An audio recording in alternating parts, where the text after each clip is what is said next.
Hello friends, welcome to our YouTube channel Competitive Exams Education Institute. In this video we are going to see about fuels. What is fuels? இப்போ ஜென்ரலாகவே நம்ம energy can neither created nor destroyed, but it can convert one form into another form of energy. இந்த மாதிரி one ஃபார்மில் இருந்து another form of நம்ம energy வந்து convert பண்ணுறதுக்கு நமக்கு சம் மெட்டீரியல்ஸ் ஆர் சப்ஸ்டன்ஸ் வந்து தேவைப்படும். ஓகேங்களா, அதை தான் நம்ம வந்து ஃபியூல்னு சொல்லுவோம். ஃபார் எக்ஸாம்பிள் இப்போ வுட் எடுத்துக்கலாம், அது ஒரு மெட்டீரியல் தானே. அதை வந்து நம்ம இப்போ பேர்ன் பண்ணால் நமக்கு வந்து ஃபயர் கிடைக்கும். அந்த ஃபயர் யூஸ் பண்ணி தான் நம்ம ஃபுட்டை குக் பண்ணுவோம். ஓகேங்களா, இந்த மாதிரி ஒன் ஃபார்ம் ஆஃப் எனர்ஜி இன்னொரு ஃபார்ம் ஆஃப் எனர்ஜியாக நம்ம கன்வெர்ட் பண்ணுறதுக்கு யூஸ் பண்ணுற மெட்டீரியலை தான் நம்ம ஃபியூல்ஸ்ன்னு சொல்லுவோம். That is, need certain substances to convert one form of energy into another form of energy for accomplishing various works. Such substances are called fuels. Substance that is burned to provide nuclear energy, heat or power. அதாவது இப்போ வந்து சப்ஸ்டன்ஸை வந்து நம்ம burn பண்ணுறதுனால நமக்கு nuclear எனர்ஜியோ ஹீட்டோ அல்லது பவரோ இந்த மாதிரி சம் ஃபார்ம் ஆஃப் எனர்ஜி வந்து நமக்கு கிடைக்கும். ஓகேங்களா, இப்போ கோலை யூஸ் பண்ணி நம்மளால் எலக்ட்ரிசிட்டி ஜென்ரேட் பண்ண முடியும். Fuel released heat by the oxidation reaction of combustion. The heat energy released is converted into mechanical energy. அதாவது இந்த ஆட்டோமொபைல்ஸில் வந்து நமக்கு மெக்கானிக்கல் எனர்ஜியை கன்வெர்ட் ஆகும். எப்படின்னா என்ஜின்ஸ் யூஸ் பண்ணி. Next definition for fuels. A fuel is any material that can be made to react with other substances so that it releases energy as heat energy or to be used for work. Combustible substances. What is combustible substances? Any substances which upon combustion produces a usable amount of energy. அதாவது நம்ம ஃபியூலை வந்து combustible சப்ஸ்டன்ஸ்னு சொல்லுவோம். எதனாலனா இப்போ அந்த substance வந்து fuel மாதிரி இருக்க சப்ஸ்டன்ஸை வந்து நம்ம கம்பஷன், அதாவது வந்து combustion means process of burning, இந்த மாதிரி நம்ம பேர்ன் பண்ணும்போது நமக்கு some form of usable energy கிடைக்கும். அதனால தான் நம்ம இதை கம்பஸ்டபிள் சப்ஸ்டன்ஸ்னு சொல்கிறோம். Main constant of fuel is carbon. Proper burning of carbon gives large amount of heat. It is used for domestic and industrial purposes. Industrial purpose பொறுத்தவரை நம்ம machines அந்த மாதிரி இடத்துல சொல்லலாம், மிஷினரி சைட்ஸு சொல்லலாம், அண்ட் எலக்ட்ரிசிட்டி ஜென்ரேட் பண்ணுற சைடும் சொல்லலாம். இப்போ டொமஸ்டிக் பர்பஸ்னால் பெஸ்ட் எக்ஸாம்பிள் எல்பிஜி சொல்லலாம், பயோகேஸ் சொல்லலாம். Biogas is produced from agricultural waste, manure, vegetable waste or green waste and food wastes. In biogas, methane, hydrogen and carbon monoxide gases are oxidized with oxygen. Uses for biogas is cooking. Next one is examples of fuels. Wood, charcoal, coal, kerosene, petrol, diesel, biomass, fossil fuels, producer gas, oil gas, methanol, gasoline are the examples of fuels. In rocket model, solid fuels and oxidizer is used. What is oxidizer? It is a source of oxygen. In air propulsion, liquid fuel is used. Selection factors of fuels. Selection factors of ஃபியூல்ஸ்னால் இப்போ வந்து fuels ஒரு இடத்துல இருக்குது, அந்த இடத்துல வந்து நம்ம ஃபியூல்ஸ் எடுக்கணும். ஃபியூல்ஸ் எடுக்கணும்னா சம் செலெக்ஷன் ஃபேக்டர்ஸ்லாம் வந்து நம்ம பார்ப்போம். இந்த மாதிரி ப்ராப்பர்ட்டிஸ்லாம் அங்கே செக் பண்ணுவோம். அந்த மாதிரி ஃபேக்டர்ஸ் அங்கே கன்ஃபார்ம் இருக்கணும். அப்படி இருந்தால் தான் நம்மளால் வந்து ஃபியூல்ஸை வந்து நம்ம எடுக்கிறதுக்கு நமக்கு ஈஸியாக இருக்கும், எடுத்து நம்ம யூஸ் பண்ணுறதுக்கு. First one is availability. அதாவது வந்து லார்ஜ் அமௌண்ட் ஆஃப் ஃபியூல் வந்து அந்த இடத்துல இருக்கணும். Next one is storage, handling, pollution. Maximum எல்லா ஃபியூல்ஸுமே ஒரு மினிமம் அமௌண்ட் ஆஃப் பொல்யூஷனாக கன்ஃபார்ம் ஜென்ரேட் பண்ணும். முடிஞ்ச அளவு அதிகம் பொல்யூஷன் ஜென்ரேட் பண்ணுற ஃபியூல்ஸும் இருக்குது, minimum amount of pollution generate பண்ணுற ஃபியூல்ஸும் இருக்குது. இப்போ இந்த மாதிரி அதிக அமௌண்ட் ஆஃப் பொல்யூஷன் ஜென்ரேட் பண்ணுற ஃபியூல்ஸ் இருக்கிற சைடு நமக்கு முடிஞ்ச அளவு கொஞ்சம் பொல்யூஷனை வந்து நம்ம ரெடியூஸ் பண்ணணும். அப்போ தான் வந்து நம்ம என்விரான்மெண்ட்டுக்கு வந்து பெட்டராக இருக்கும். ஓகேங்களா, next one is landed cost of fuel. Most of the fuel contain carbon and hydrogen. Fuels are in solid, liquid and are in gaseous form. Most of the fuels get energy from the sun, that is primary energy source. Sun is the primary energy source. ஏன் சன்னை நம்ம primary energy sourceன்னு சொல்கிறேன்னா, இப்போ வந்து இந்த ஃபியூல்ஸ்க்கு நம்ம இதுக்கு வந்து எக்ஸாம்பிளாக நம்ம வுட்டை சொல்லலாம். இப்போ எப்படின்னா வுட்டு வந்து நமக்கு ஸ்டார்டிங் ப்ராசஸில் ஒரு செடியாக இருந்துட்டு அப்புறம் மரமாக மாறி அதுக்கப்புறம் வந்து ஆஃப்டர் அது டெத்தாவோ அல்லது நம்ம அது வந்து கட் பண்ண பிறகோ அதான் நமக்கு அது வுட்டாக கிடைக்கும். ஸோ அது செடியாக இருக்கும்போது ஸ்மால் பிளான்ட்ஸாக இருக்கும்பொழுதோ அல்லது ட்ரீஸாக இருக்கும்போது அதுக்கு வந்து போட்டோசிந்தசிஸ் ப்ராசஸ்க்கு வந்து சன் வந்து ஹெல்ப்ஃபுல்லாக இருக்குது. அதனால தான் இங்கே வந்து நம்ம most of the fuel get energy from the சன்னு சொல்கிறோம். Next one is chemical nature of fuel. It is determined largely by molecular shape and by the nature of the carbon-carbon bond. Next one is fuel cell, device which can generate electricity by force of chemical reaction. Definition for fuel cell. It is an electrochemical cell. It is used to convert chemical energy of a fuel, may be hydrogen and oxidizing agent, it may be oxygen, into electricity through a pair of redox reaction. Next one is classification of fuels. இப்போ fuels classification வந்து நம்ம 2 step base பண்ணி நம்ம வந்து classify பண்ணுவோம். First one is based on the occurrence, another one is based on fuel state. Based on the occurrence, fuels can be classified into primary and secondary fuels. Next, based on fuel state, fuels can be classified into solid, liquid and gaseous fuels. This is the chart for fuels classification. Fuels can be classified into primary and secondary fuels. Primary fuels otherwise known as natural fuels. Secondary fuels otherwise known as artificial fuels. Primary fuels வந்து நமக்கு நேச்சுராகவே கிடைக்கிது. But secondary fuels வந்து நம்ம primary fuelsலேருந்து derive பண்ணுறோம். Examples for primary fuels are coal, crude oil, natural gas. Examples for secondary fuels are coke, petrol, coal gas. Primary fuels further classified into 3 types: solid fuels, liquid fuels, gaseous fuels. Example for primary solid fuels is wood. Example for primary liquid fuels is oil. Example for primary gaseous fuel is natural gas. Next, secondary fuels also further classified into 3 types: solid fuels, liquid fuels and gaseous fuels. Secondary solid fuels examples are coke, charcoal. Examples for secondary liquid fuels are diesel, kerosene, petrol. Examples for secondary gaseous fuels are water, gas, LPG. Next one is types of fuels. Solid fuels, liquid fuels and gaseous fuels are the types of fuels. What is solid fuels? Fuels which are found in their solid state at room temperature. அதாவது room டெம்பரேச்சரில் நமக்கு கிடைக்கக்கூடிய fuels வந்து solid ஸ்டேட்டில் இருந்ததுன்னா அதை நம்ம solid ஃபியூல்ஸ்னு சொல்லுவோம். Next one is liquid fuels. Most of the fuels are derived from the fossil remains of dead plants and animals. அதாவது வந்து லிக்விட் ஃபியூல்ஸ் வந்து நம்ம இறந்து போன பிளான்ட்ஸ் அண்ட் அனிமல்ஸ் கிட்டேருந்து நம்ம வந்து எடுப்போம். அதை தான் நம்ம லிக்விட் ஃபியூல்ஸ் சொல்லணும். இந்த இறந்து போன அனிமல்ஸ் அண்ட் பிளான்ட்ஸ்லாம் வந்து ரொம்ப நாளாக வந்து எர்த்துக்கடியில் வந்து ரொம்ப நாளாக வந்து செட்டில் ஆகி இருக்கும்.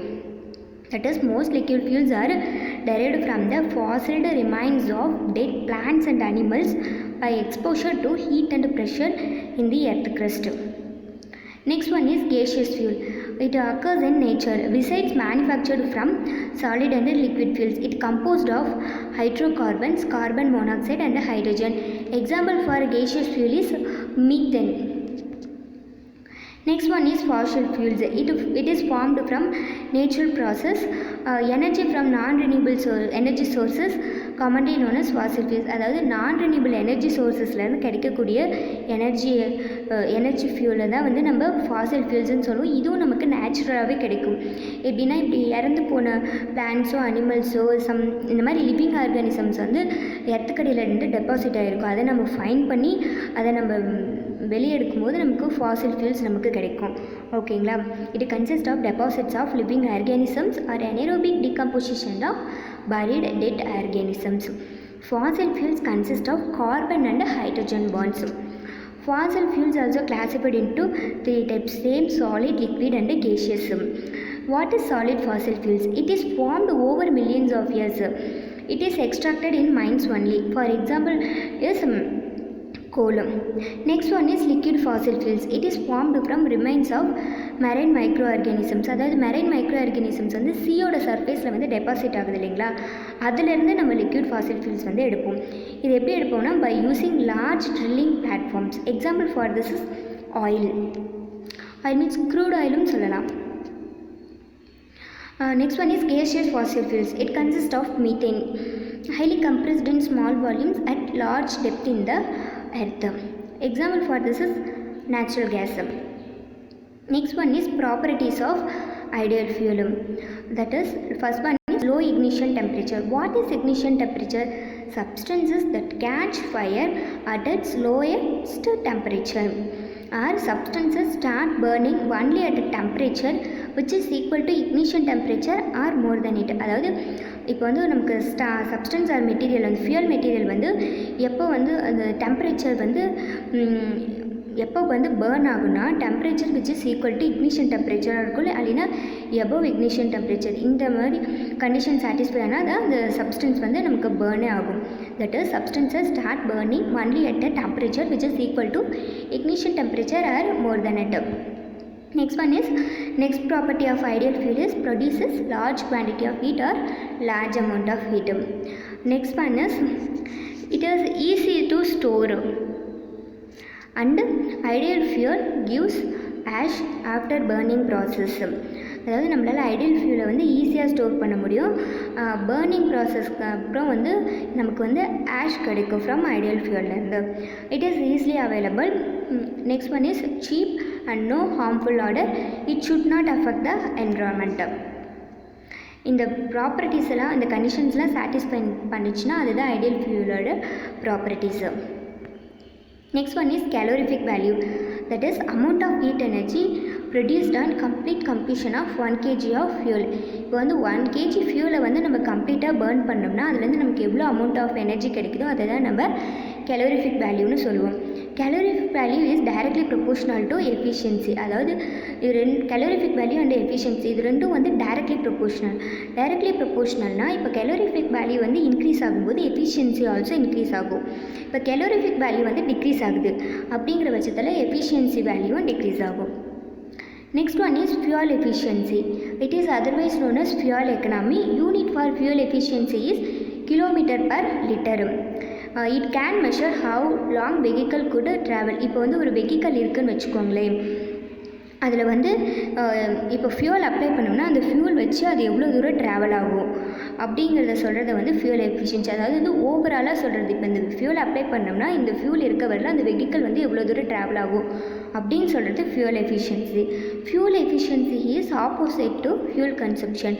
ஃபியூல் கன்சப்ஷன்னா இப்போ பர்டிகுலர் டிஸ்டன்ஸ்க்கு வந்து இந்த பர்டிகுலர் டிஸ்டன்ஸ் வந்து அந்த வெஹிக்கல் வந்து ட்ராவல் ஆகிடுச்சு. அப்படி ட்ராவல் ஆகிடுச்சிங்கிற பட்சத்தில் எவ்வளோ அமௌண்ட் ஆஃப் ஃபியூலை வந்து கன்சியூம் பண்ணியிருக்கு அப்படிங்கிறத சொல்கிறது fuel consumption. Okay, that is amount of fuel vehicle uses to travel a particular distance. Fuel எஃபிஷியன்சினா it can measure how long vehicle could travel. Next one is properties of fuel. Density, viscosity, power point, specific gravity, flash point, specific heat, calorific value, sulfur, ash content, carbon residue, water content. Next one is advantages of electricity. Advantages of fuels. First one is generates electricity. அதாவது வந்து இப்போ கோலு some Fazil ஃபியூல்ஸ்லாம் use பண்ணி நம்மளால் electricity வந்து generate பண்ண முடியும். Next one is cost effective.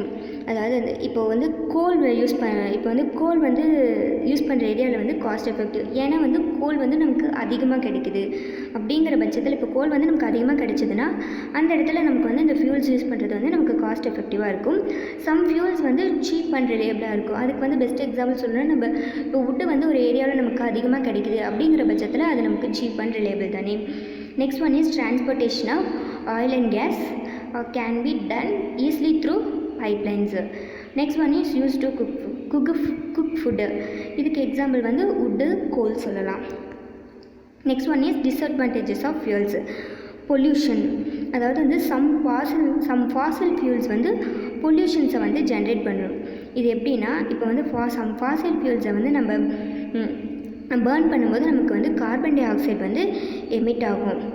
So இந்த கார்பன் டை ஆக்சைடுனால நமக்கு க்ரீன் ஹவுஸ் எஃபெக்ட் வந்து க்ரியேட் ஆகும்.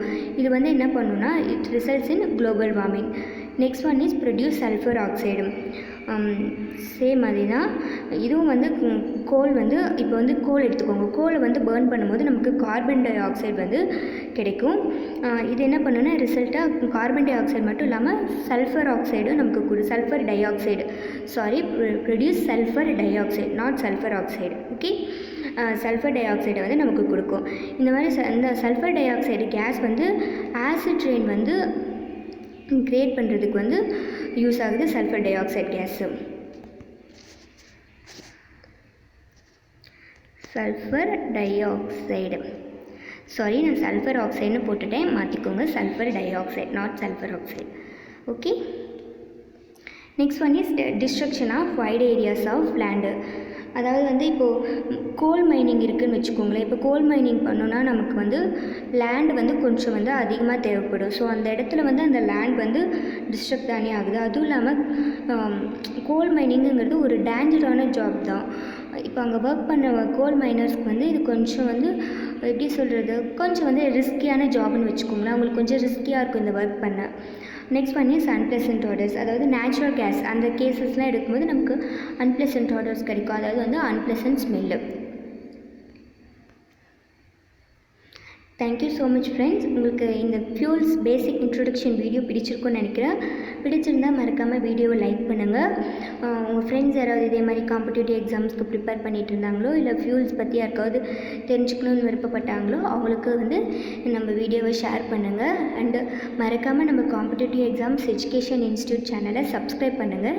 நம்ம நெக்ஸ்ட் வீடியோவில் பார்ப்போம். Thank you so much friends.